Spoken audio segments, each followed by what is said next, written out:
સુરતના નાસિરનગરમાં થયેલા ભૂતિયા ડિમોલેશન મુદ્દે કાર્યપાલક ઇજનેરનું નિવેદન સામે આવ્યું છે. તેમણે કહ્યું કે તપાસ કમિટીની એક બેઠક પૂર્ણ થઈ છે. આગામી દિવસોમાં ગેરકાયદેસર બાંધકામો વિરુદ્ધ સુરત મહાનગરપાલિકા કામગીરી કરતી રહેશે. સુરતના નાસિરનગરમાં થયેલો ડિમોલેશનનો મુદ્દો હજુ શાંત પડતો નથી.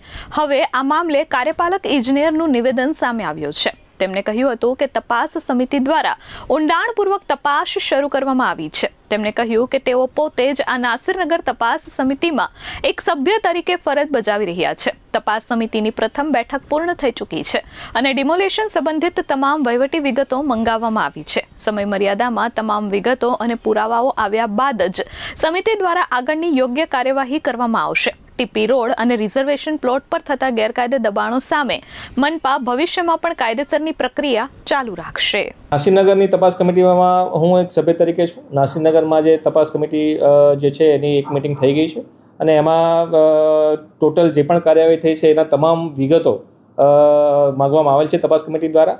તે તપાસ કમિટી દ્વારા જે બી સમયમર્યાદામાં વિગતો માગવામાં આવેલ છે, વિગતો આવ્યા બાદ જ તપાસ કમિટી યોગ્ય તે તપાસ કરી અને આગળ પ્રોસેસ કરશે.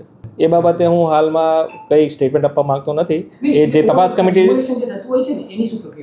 ડેમોલિશનની પ્રક્રિયામાં તો જે બી છે પ્રોસેસ, ટીપી રોડ છે, રિઝર્વેશન પ્લોટ છે, એમાં દબાણો થતા હોય છે. એ બાબતે યોગ્ય તે કાયદાકીય પ્રક્રિયા કે વહીવટી પ્રક્રિયા હાથ ધરી અને ડેમોલિશન કરતા હોઈએ છીએ. Bureau report S24 news, Surat.